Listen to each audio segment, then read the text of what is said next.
Alright, I made an episode about Fallout, which no one cared for. Time to make a video about PC, which no one will care for. AMD and nvidia have been at each other's throats since their inception, because they are the only two companies making graphics cards. They might as well have a monopoly, because there's only two companies making graphics cards. It's not like processors where you would need so many different types of motherboards in order to have each different company's motherboard.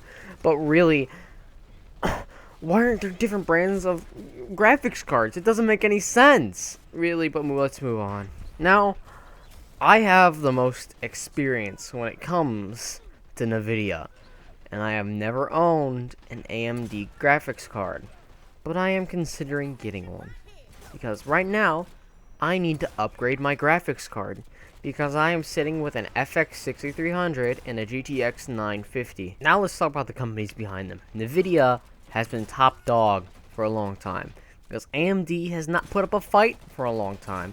Let's face it, ever since the GTX, well, let's say 900 series, AMD has been off their rocker with what they've been putting out. Well, prior to the RX series, that is. Because before then, it was just overheating, messy messiness that people didn't want to put up with. Yes, I just said messy messiness because I'm using bullet points. Deal with it. nvidia has also gained access to things like Hairworks and things like Shadowplay earlier on, unlike AMD, which had to adapt to their own technology similar to it. Which is kind of a dick move on nvidia's part, not sharing your technology. You're acting like the diabetic kid in the corner, refusing to share any of his food, because he just has to have it all, doesn't he? Because he's so special and he's diabetic. Hey, you know what? Billy Jefferson III, no one gives a flying fuck if you're diabetic. nvidia has made amazing progress in their GPU lineup.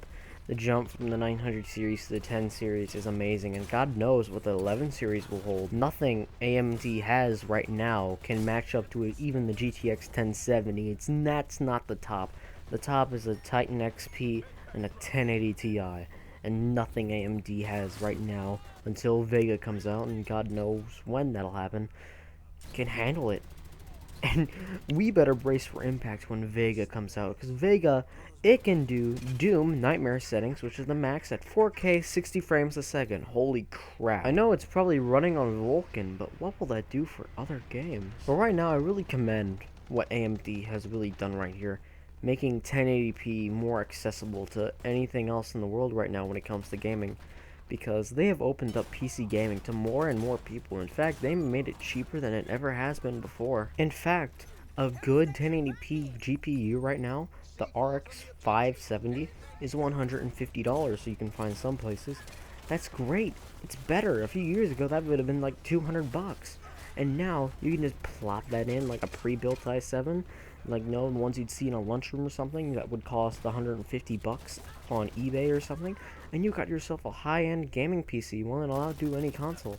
Well, not high-end, but it's good, it's mid-range. Don't you take that out of context, it's mid-range, not high-end, and that's for 300 bucks. And if you just want to do esports right now, you can do the same thing, but with a cheaper CPU, and get an RX 550 for only $79 to play other esport games, the ones that don't need much to perform. Right now, for around 200 bucks, you can get yourself an entry-level 1440p graphics card, the RX 580, which is really good and beats the GTX 1060 in newer titles. Well, at least in one aspect, they're beating nvidia. Plus, they have their new program called Radeon Chill, which makes the GPU run cooler in different games, which is great because we all kind of know that AMD's graphics cards have kind of burned things. Very expensive motherboardy things. Looking at you, R9 270X. Whenever you do not have that thing in crossfire and overclock it to the max. You will burn your house down. But here are your options. Go with AMD. Get the cheaper end if you're just looking for entry-level gaming or mid-range PCs.